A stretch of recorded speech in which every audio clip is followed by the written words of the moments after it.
Joining us now, ladies and gentlemen, is a man who is an AFC Defensive Player of the Week 72 times throughout his career. Yep. This guy was once a Walter Payton Man of the Year. He's been an MVP 4 different times. Wow. This guy is hockey sticks for golf clubs because he's abnormally tall. He's very strong, explosive, and he owns 2 soccer teams. Ladies and gentlemen, a future first ballot Hall of Famer in the NFL, J.J. Watt. Yay, J.J. In the morning, we drink coffee. In the afternoon, it's rum. And then we play soccer and we win. Everyone, we're Espanyol. Espanyol. Woo! Oh, looky, looky.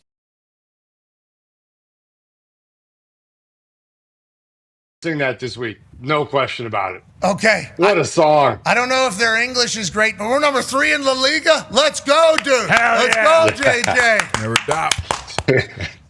Wild match this week. Wild match. Had it all. Red cards, penalties, just crazy. But yeah, we pulled out the win in the cauldron of chaos. Sitting in third. We got Real Madrid this Saturday. Uh-oh. I don't know if I love that. Should we be dancing with Real Madrid and Barcelona at this stage, or do we need to still maybe sharpen the iron before we run into the top of the table? Or do we feel like we are the top of the table right now? I mean, you got to play them all twice anyway, brother. Let's do it. Let's rumble. Are you guys the team that's getting scrappy and getting the red cards, or are you guys the other team doing that? This wasn't even scrappy. It was a word to the official. Word up. Don't know if it was worthy of a red card. Little questionable, but they knew. What words give you red cards? Is there a rule? Like, is it in a rule book somewhere? They write them out? You know, that's a question that I honestly don't know the answer to.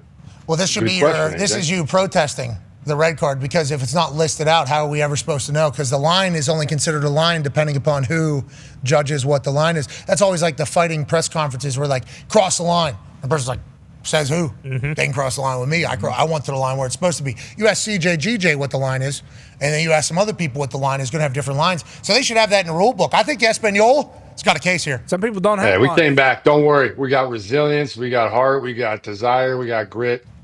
And we got a whole lot of Pericos going crazy in the stands. Let's talk a little football. You got a chance to call game this past weekend. How'd it go? How'd you feel? Saw you sitting down. That was clever. That was cheeky. See, this is what's funny. Even my wife thought I was sitting down. I was kneeling because we were trying to make it a bit. Like we were doing it one time. We said one time we'll play into it, and then we're done for the year. So the national anthem's playing right now, and you said, you know what? Is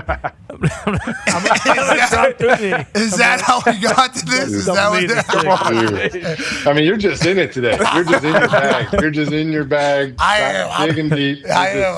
I'm so sorry. That was rude. You did not deserve that. But I did like that this was happening. I appreciated you guys both acknowledging it. How did it come together in the moment, or was this pre-rehearsed? And will you do this for the rest of the year to make your partner feel more comfortable in the booth?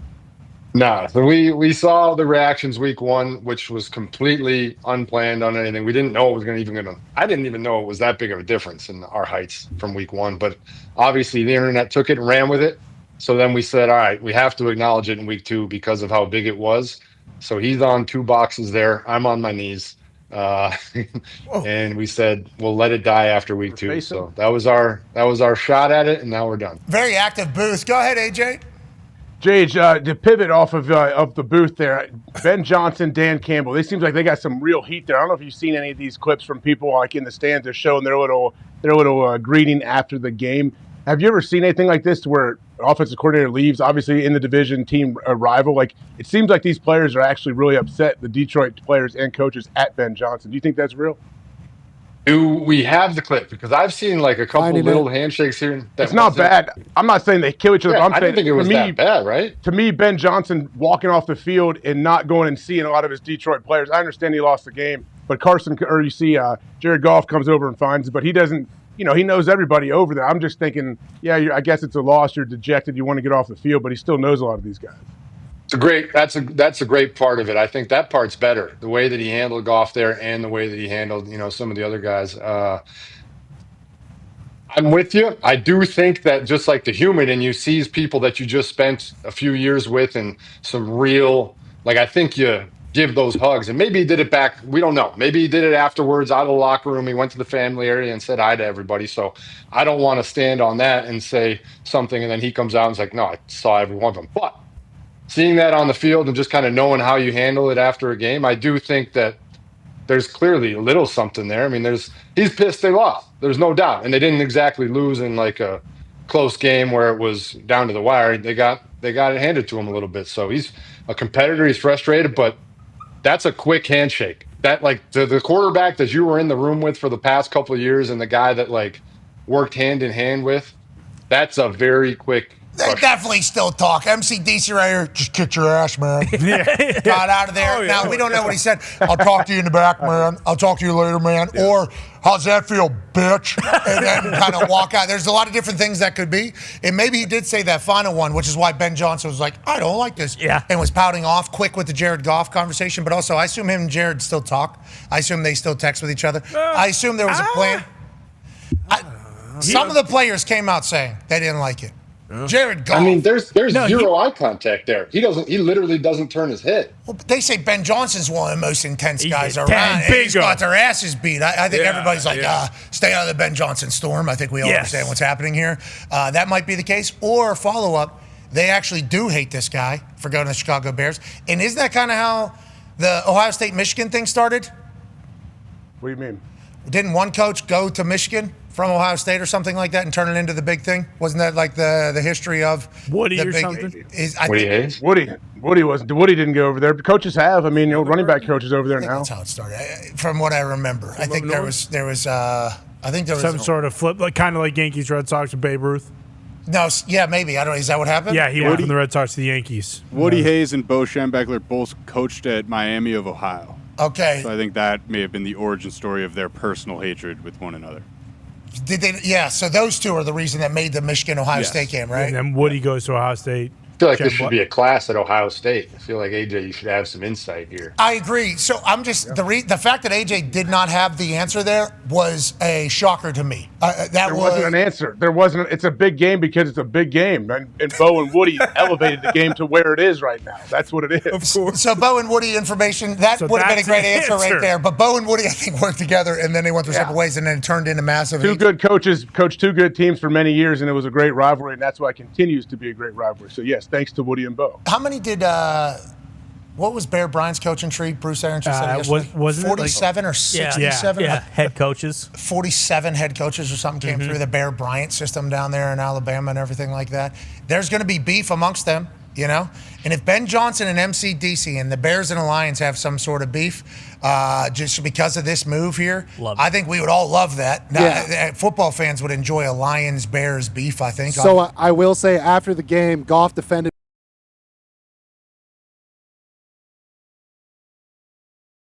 I didn't like that at all. Ben did a lot for us here, so I didn't like that they did that. So I personally watched this video and thought it was nothing. Ben Johnson just got his ass kicked, 50 burger on him, and I think he was trying to get the hell out of there. I know what fans are going to do and people are going to say, but yeah, I mean, I just thought nothing of this whole thing. And if Foxy, I'm trying to remember. Was there, am I misremembering? Was there something that went down like he was the number one candidate? Didn't he a year before or with the Commanders or something spurn them and stay with the Lions? Yes, he essentially stayed an extra year from what we all thought. They gave him a little bit more money and they were like, hey, we're going all in. We're going to try to win a Super Bowl. And we all knew he was leaving after last season, but it was because he went to the Bears that fans were not happy. I don't know about the players. Brian Branch was kind of mad after the game about it all, but from my perspective, the handshakes were pretty much nothing. I thought so too, but you said he spurned the Commanders, went back to Detroit. That's what Lions fans are saying, though. Yeah, you could have won anywhere, and you chose to go to NFC North. You decided to stay in the NFC North. That's what the fans are saying. Didn't he get like $13 million or something from him? Oh yeah, they don't give a shit. That doesn't matter, JJ. Remember, but that's saying a player. So a player can never ever go within your division if that's where. Dude, the Patriots fans. Tom Brady went down to Tampa. Do you remember? Oh, did he? Okay, Jage, listen. Now's not the shocking to me. I'm trying to make a. But whenever Tom went down to Tampa, I mean, there was like two teams. It was like Belichick or Tom. and everybody just joined Belichick. And look at all the things that Tom did for New England, and it was like, we don't want him. Not everyone. I think you worked with one, but I think it was very much 50-50. At the beginning. At the beginning, it was very much like a line in the sand, and then once Bill started to lose after Mac Jones' rookie year, that's when it really became like, you know what? Never mind. We love Tom. No, I'm saying though, but we're still in the beginning stages. We're at week 2 of Ben Johnson being. Yeah. You know what I mean? Like there is like how mad would Bears fans be if he was all lovey-dovey, dapping every single player up, and you just got 52 points scored on? True. Yeah, Ben's thinking I can't be setting the tone here for all of Chicago. Yeah. Well, and imagine too if the Lions' offense just like sputters a couple more times here in the first quarter of the season, they'll probably, change their tune too and be like, never mind, Ben Johnson's awesome. Orlovsky sucks without him. Okay. Well, I can't wait to see if the Lions are still the brand new Lions after 1 week of dominance. And Ben Johnson and the Lions hating each other. Good for ball, but I don't think it's possible. I don't think it's real. I don't think it's a real thing. I hope keep drumming it up like it is a real thing. Yeah, it is fun. Oh, that's a Lions fan saying it is fun, and that's a Packers fan saying it. Yeah, I love it. I mean, we don't have enough of it in the league anymore. Amen. There's a lot less of that. I agree. Legitimate anger, and so even if it's not real, I agree. It is fun to consider it because the old days there was that real hate. How do you feel about the Vikings? In what capacity? Carson Wentz, brother. Come on, you know what I'm talking about. I'm talking about the man. I heard the Ireland talk. I mean, Fitz, right? He's gonna be walking around town. People are gonna be like, "Yeah, just another guy. Like he's one of us." No, he's 6'6". He's walking.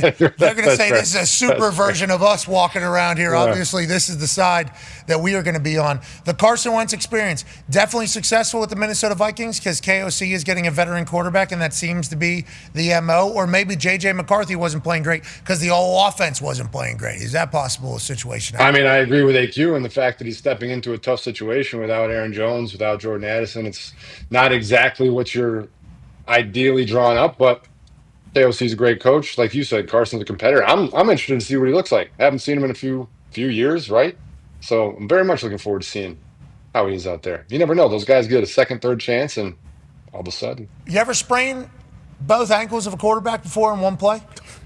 No, but I did. When you said that, it's triggered something in my head. I had a teammate who tore both quads on the same play. Oh my gosh. God. That would suck so bad. Oh my. Think about that. I don't want to. How does that? How?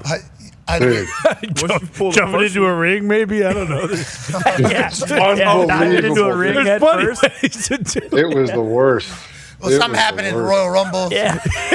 So there was a full situation. Happened. Yeah. All right, let's move along. Excited for the Carson Wentz experience. Also, this Tom Brady as an owner thing has certainly drawn some conversations that I assume you have dove into. Go ahead, D-Bud. Yeah, I would assume you have a unique perspective. I asked you about Travis Hunter a couple weeks ago, which I have some different thoughts on that because of your perspective. And now being a team owner, obviously in a different sport, and been in the booth, how do you feel about Tom Brady's, I guess, conflict of interest now? That it was a big story last week when he was in the Vegas booth. What's your thoughts on that as an announcer and as an owner? Yeah, it's an interesting conversation because people think that you have all this inside access, which they've kind of stripped most of it away. Obviously, the one thing he is able to do is attend Zoom production meetings. So then you think, okay, well, he has inside information from these Zoom production meetings. Truth of the matter is the team can choose to give you as much or as little information as they want to give you in those meetings. And now, yes, his crew and his other people on the broadcast team can go to practice. And if they wanted to, they could share things with him from practice. That is legit. That's their ethical decision between them if they do that or not. But in the actual production meetings, I mean, I've faced it myself. I mean, you've got this week I'm calling the Steelers Patriots. Week 1 I called the Jets Steelers. I think that there might be a little more guardedness there, knowing that my brother's on the team. Not that I'm going to tell him anything. Not that I'm going to give away anything. But different weeks and different teams are definitely giving you different information depending on what's there. Yeah, definitely not telling J.J. Watt shit about what TJ Watt is going to be facing, especially when we see them shirtless on golf courses training all off. Exactly. And we see their kids all hanging out. Of course, you're not going to give them a heads up. Hey, who's starting at center for you guys? Wouldn't you like to know? Oh, I'm sorry. Wouldn't your brother like to know? So he can get his entire. So I could see how that would happen to you on a very regular basis, actually. 2 Steelers games, first 3 weeks. How do you feel about that? And also, how do you feel about the game, Steelers-Patriots? I like it. I mean, obviously, I look forward to being able to watch my brother because it was really interesting this past week. I didn't get to see a single snap at the game. Obviously, I'm calling my game, so it is nice. But I enjoy it. I think it's going to be a good matchup. The Patriots played well last week against the Dolphins. A little bit of a back and forth, wild one. The Steelers obviously weren't able to keep the success going from week 1, so this should be a good matchup here, which I'm looking forward to. But I do enjoy it. I do try to be extremely non-committal on either side when I'm calling his games because I know exactly what people think and how it looks. So I hope the Patriot fans find it the same as Jets fans did in week 1, that I'm calling it straight down the middle and just giving my honest thoughts. Journalistic ethics. Yeah. Damn right. I respect that. Yeah, we'll see. I saw Dan Orlovsky earlier today. He kept it in the bag, and then he let out that big reveal that teams are running under center and having success. I mean, we had a full conversation about it on our game because the Rams have had a lot of success under center. So thankfully, you retroactively told me that a week ago, so I could look like a genius. Oh no, so that's not even Dano's either. Oh no, Dano. Need a new one, Dano. Throw it out. Can't win with it. Let's follow up with more about the Steelers. We head over to Hammer. Todd. With AP Tone. Yeah, JJ, I'm not sure if you saw. You know where else teams are having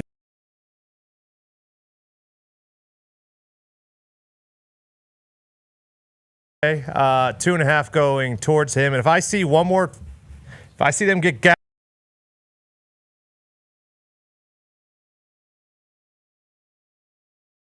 nope, he's been over at his normal position every.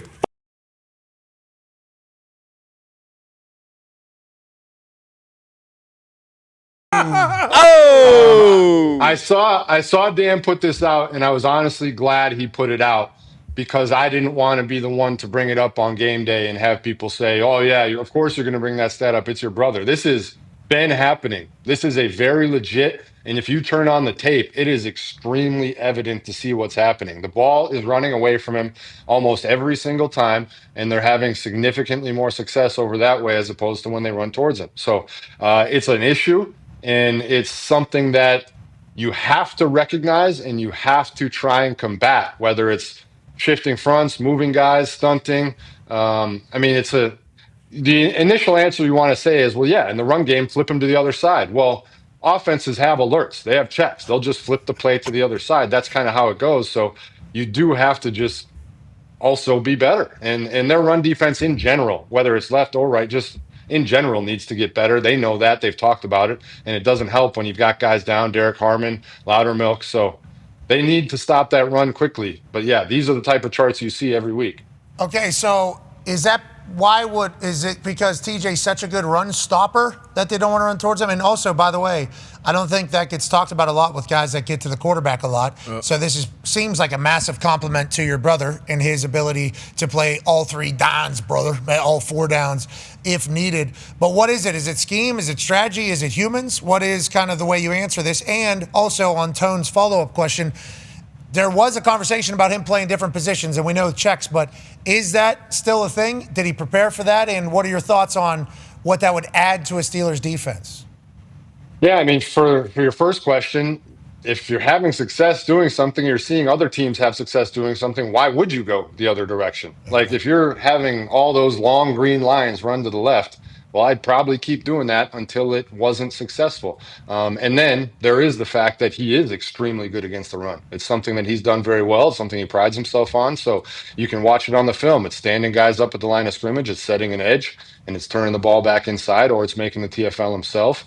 And then when it comes to moving around in either the run or the pass game, it's one of those things that is a little bit comfortability. It's scheme, first of all. It's also comfortability.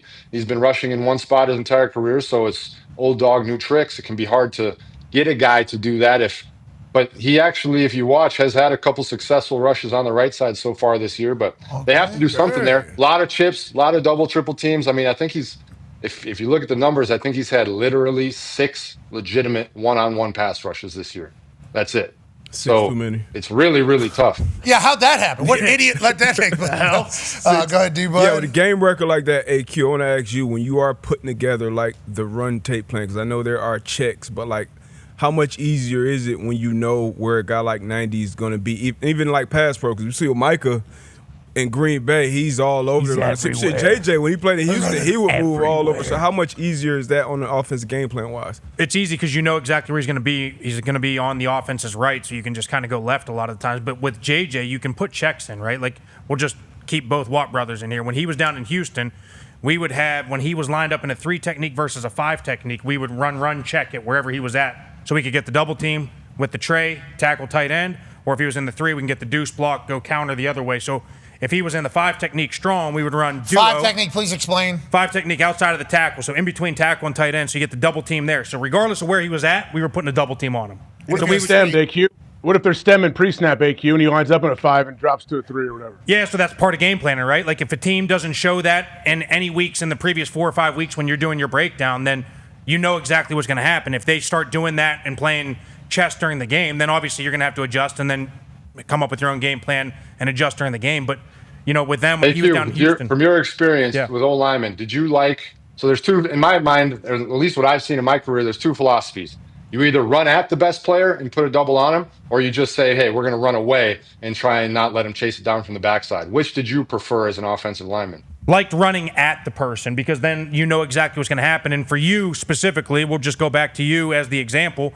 When you played in that 5 technique and we weren't checking and you were on the backside, you were so good at that backside swim and chase down the line and you made the play anyway. So it was like you kind of have to play that feast or famine game, but at the end of the day, I'd rather have 2 guys on their best player. Yeah, the people. At what year did you become a check? And did you know you were a check? Like you just heard that from another team there. Just talk about when JJ was in. When he was at 3 technique, we got a AC Deucey here. And then when he's outside, we got a Trey Balk out here. We got to do this. Like every snap though, it was like check 99. Where the hell is he? This is what we're doing. What year did that become? And are they saying that aloud? Like you're hearing them say that you know what's taking place? Yeah, so that was after 2012. So it was my first defensive player of the year. Next year came out and you started hearing all sorts of different things. And so the way that you try to combat that and what, turn down for what? And what you guys are talking about with moving guys around. So we had our way to combat that. I would line up in that 5 technique and me and whether it was Jared Crick on the other side, at the last second, we'd try and flip so that they couldn't switch the play. But they would literally then pause, check, and then run exactly the opposite way. And so you'd be trying to stay ahead of it. You'd be trying to bounce around. But these offenses, they know exactly what you're going to try and do to combat it. So that's why, like, it's not as simple as moving around. Yes, it makes a little more work for them during the week to have to plan for it, but they're really good too, man. They're smart on offense. Those guys know what they're doing. To say exactly what you were just saying, if you're trying to do that and you get us maybe one time, then we just go to a double cadence to get you show your little stunt or your little flip, and then we'll just get you to show it. Okay, cool. Now we check the other way. He got us that first time. We need to make sure that doesn't happen again. We need a double cadence here. And then guess what? We're going on 3. Then if he starts figuring out that we're going on 2, we'll go on 4. Okay, we need to figure out where the hell this guy is. What a compliment to you, JJ. Legit. That had to feel so cool. I mean, you got a player of the year, obviously. That's a huge compliment. But then whenever you're hearing entire professional football players, just entire game plan is revolving around what your abnormally large athletic ass is doing on every single play, that's a cool thing. The other thing that's absolutely hilarious, and I remember it specifically with Aaron Donald later in my career, is because defensive linemen sub out, right? Like, O-linemen play the whole game, but defensive linemen sub out. So literally, when I was coaching in 21, we wouldn't have any play actions called, and then over the mic you hear, he's out. And then BA goes with the chunk play with the play action. And that's because Aaron's not on the field. Bingo. I assume that happened to you, JJ, on a regular basis. The big one's missing a play. Why? Who cares? Yeah. Let's go. Call it go. Go ahead, AJ. That's why you play every play. That's like the Max Crosby thing. He plays every snap. Like, it's that competitor in you. You're like, if I go to the sideline, that could be the play that changes the game, or that could be the sack opportunity that I missed. So yeah, it's a very real thing. Go ahead, AJ. Jage, speaking of great offenses, the San Francisco 49ers and Mac Jones at the helm, they're doing very well at his early start this season. What do you think? I think Con Man has been talking about some internet rumors that possibly if Mac steps in and plays well, who knows, Purdy might just stay on the bench because we know how much Shanahan loves this Mac Jones character. What do you think of him? Do you think he's just going to continue to get better and better as this year goes? Where are those rumors? Schefter told us those are not real rumors. We must clarify this. We were just doing personality profile on Shanahan, saying that he is certainly a guy that if he was to have success with Mac Jones, a guy he originally traded a lot of pieces for at the beginning, was to have massive amount of success. Nobody's safe. And that includes a guy that we love in Brock Purdy. But then Schefter said, that's not reality. That's not, I don't think that's reality at all or whatever. Well. So then, so we're off of that rumor. But we certainly created that, and I think there was maybe 3 people that were saying it on the internet, JJ. If you would like full transparency. We're at Wednesday of week 2 here, so you got to create something. Week 3. I feel like that's just. Yeah, have a little respect. Yeah. It's week 3. Thank you. Please. We're I mean, end of week 2, week 3, sure. Start of week 3, sure. Hey, I did see spaceships don't come equipped with rear view mirrors. They dip, brother. We're on to week 3. Okay, we are all eyes ahead. And I apologize for interrupting. But with that being said, Mac Jones looked very good. Yes. Shanahan wanted him originally at the number 3 overall pick. He's been through a lot. He looks damn good. They're just in a good spot now that they got 2 great quarterbacks, you think? This is it.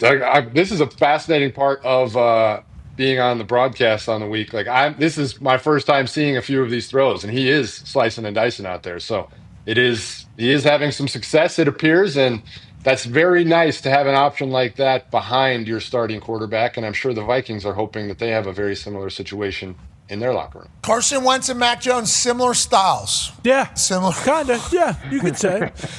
In a way. In what way? In what way? Mac's like the pocket passer version of Carl Wentz. Potentially.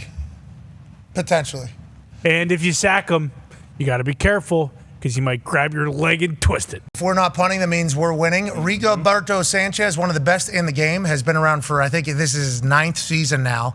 We love him here in Indy. He's battled through cancer throughout his time here in Indy. I think he also tore Achilles? Achilles, yeah. He's been through it. He's very talented. He's a good dude. Be loved here. And all he cares about is winning, brother. That's all Rigoberto Sanchez cares about. He's had great holds for Spencer Schrader, including a game winner, 2 of them. Can't be doing leverage, JJ. You know that. Can't be cheating while you're trying to block punts or block kicks, especially on a 60. Do you consider giving some of your paycheck to the other guys on the team if it didn't work at all? Okay. Jage. On a Sunday? He did work. Game winner, brother. Yeah. Game winner. Could you imagine? Boom. There he is. Right. Pause it. Go back. There it is. That's him. Operation. A lot of field goals. I don't want to be the holder. I know. I don't want to hold. What's the score Jage? What's the score right there, just so I know? 28-26. How many defensive ends, outside linebackers, are on the field right now for the Indianapolis Colts? I don't know. I mean, how would I know? Should they give their check maybe to Rigoberto Sanchez for having such a big-time play here on a game winner? Isn't there a little bit of money that maybe should be spread over to Rigoberto Sanchez here? Absolutely. Yeah, exactly. That's what we're saying. That's what we're saying this whole time. But on that note, he hit like a 60-some yarder in week 1. Bomb. Miami Dolphins do Miami Dolphins stuff, running into the punter, first down, kind of gets wiped off. Boy, that's a great punt, first punt of the season. That is setting you up to be in a great spot. 60-some yards, bomb. Kind of sucks that it got taken off. Bingo, yeah. Gone, absolutely gone. And also, you're not going to punt next average week. Would have been 60. Yeah. Week 3, average 60 yards. Exactly, yeah. So he is ready for it. He's enjoying it all. He's been around, too. He's not a new guy. So it's like he's enjoying the vibes. This is much better than what it's been. But, yeah, I love that Danny Dimes in the Colts offense. What's going on up there, man? What is going on? What's going on, brother? You tell me, Jade. You're first ballot Hall of Famer. You're watching the tape. Your eyes are seeing what we're all seeing live in person in the Lighthouse. Both games home. So we've seen literally the start of this entire era. He understands everything that's going on in front of him. He makes the right decisions. He's still incredibly fast. And I think the team is really talented. There's been a lot of money that has been spent on this roster, which is kind of what I've been saying all offseason. And even last year I was saying, like, hey, we got a lot of money on this roster. We got a lot of really good guys on this roster. We just couldn't win. You know, we didn't have a lot of consistency from one position, and it happened to be the most important one. And now he's unbelievable to watch, man. And like Barry Sanders, you know, ball to the ref and everything like that. He has 3 touchdowns on the season already. And we've seen 2 of them right in front of us. One of them was on the other side. And it's just like immediately up, ball to ref. Linemen with the boys, and then we're just jogging off the field. Like, he does not, there's zero. He's perfect for us, Jage. He is perfect for our team right now. Very, very good defense he was dicing up, too. Speaking of money, there's a lot of money on that defense. They have a ton of great players on that defense. Vance is a great D coordinator. He had a really nice game against a very tough defense. Okay, so are you a little bit worried? Because there's a chance now. Connor was reading off some potential storylines in the AFC. The Texans are involved in one of them. Yeah, JJ, it feels like the AFC is now kind of gone for a loop. The division winners are kind of still up in the air, but teams like the Bengals, who are 2-0 still now, but with a backup quarterback coming in, they're a projected playoff team. That's going to change possibly with Browning. The Texans 0-2. They go to Jacksonville at 1 o'clock Sunday. Them going to 0-3 would be wild. The Chiefs are 0-2. Them going to 0-3. The Broncos, they're 1-1. They go to the Chargers. They could end up being 1-2. It feels like the teams that were expected to kind of go aren't going right now. Are you worried about some of those projected playoff teams that might kind of not live up to the expectations? 0-3 is tough, brother. Very the stats tough. are not good for 0-3, Jage. Yeah, no, I think there's a very big underestimation about the first place schedule. Like, the Texans have played the Rams and the Buccaneers, two very good football teams, two first place football teams. It was 14-9 against the Rams, a very, very close game. And then obviously this last one on Monday night, multiple different things go one single way, and we're having a very different conversation today. But that's how the margins are in the NFL. It's so fine. It's so small. They had them to 4th and 10 and obviously just missed that tackle in the backfield, and Baker slips out. And all the credit in the world to Baker. Unbelievable competitor, has an incredible final drive, uses his legs, uses his arms, just seems to have that belief that he is never going to be out of a game and never lose, and his team rallies around that. But I mean, 14-9 against the Rams and then losing on the final, play drive of the game here against the Bucs. A couple plays away from having a completely different conversation, but that's what sucks about this league, man. It's so hard. And now they're sitting in that locker room trying to figure it out, talking to each other like, man, what do we got to change? What do we got to do? And it could literally be one single play. There's a lot of teams still thinking that they're in it at 0-2, and there's teams that are 1-1 that think they're still in it. Then there's a couple teams that we all just think are dead. Ty has a question for you, JJ. Yeah, JJ, if you had to guess, how bad do you think things are in Miami right now? Because from what we hear from the media, I mean, I guess there have been a couple people who said, like, hey, listen, the Dolphins aren't as bad as everyone thinks they are. And then they've looked like hammered dog shit 2 weeks in a row, kind of. I mean, maybe not as much against the Patriots, but then we hear Mike McDaniel in his press conference kind of doing the too cool for school thing, which doesn't. You haven't been exactly in this situation, but you obviously had a couple tough years. I mean, I guess, Pat, you guys as well. Like, at this point in the season, we've only had 2 games, but what's the feeling in that locker room right now? Like, do you think they can turn things around, or are we already kind of starting to think like, oh boy, we might be looking at a 2-15 record this year? Well, you actually did hit on it there in your question. There's 2 different types of 0-2 feelings. Like, there's the one where it's like, damn, we lost 2 really tough games. We easily could have won those, and we're a great team. We're going to be just fine. And then there's the 0-2 where you're looking like, oh boy, would have been nice to steal one of those because it's going to be a long year.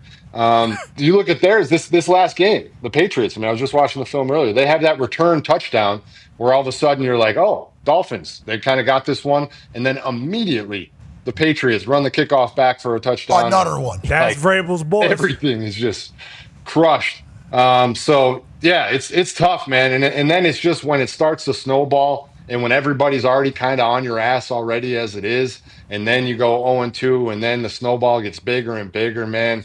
It's really, really tough. And they're kind of in that snowball right now. So they have to find a way to stop it, and it is much easier said than done. And I mean, it's been talked about a ton. The players only meeting in week 1, and I mean, who wins in a race? Talked about that before. Who wins in a race right now? Commentator JJ or 50-year-old Vrabel? You saw him on that return on the sideline. He had a good knee drive, bro. Did you see the lean? He did. See the lean He and did. the knee drive? I mean, you're talking Hammy getting busted for me, but there's a photo right at the beginning of that angle.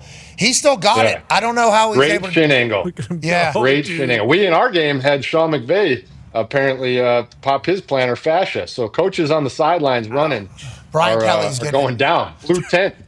Brian Kelly's getting worse than anybody. He had to go get an MRI after week 1, and then he got hit again this week. Vrabel's the one doing it. He got hit again? Yeah. Oh, yeah. Blasted. Oh, yeah, again. Blasted. Yeah, Brian Kelly watch is real right now. It was awesome. This guy, get that man out of the white, He bro. needs to get back, Somebody coach. get the man out of the white. But his LSU team is good for the first time since he's eager to be out there. You know, broken neck, broken hip, whatever the case. He wants to be out there. And the refs are sending out the memo. Brian.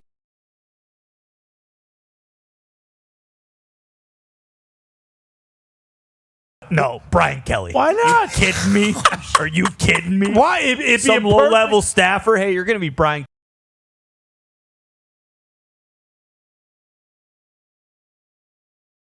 Right. Dude, I'm telling you. Time out. We, he's getting AJ, you are spot on. He didn't see anything. He got the timeout, though. He got the timeout, we should say. In the face of adversity, he held in the pocket. The guys were crashing down, and he completed the timeout. I think we should talk about that. Brian Kelly, you're way too old to be taking it.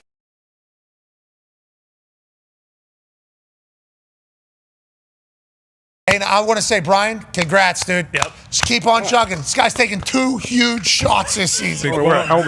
Big bumps. We get a health update. Huge shots. That's great. That is great.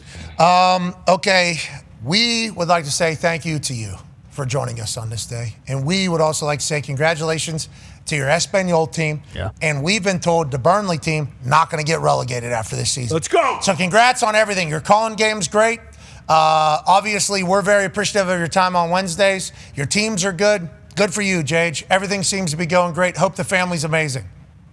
They are. I hope your family's amazing. I very much enjoy being here every week. I'm very thankful for the opportunity. Have a great day. We love you, JJ. That's JJ Watt. Yeah, Jage. We love you, Jage. Love you, Jage.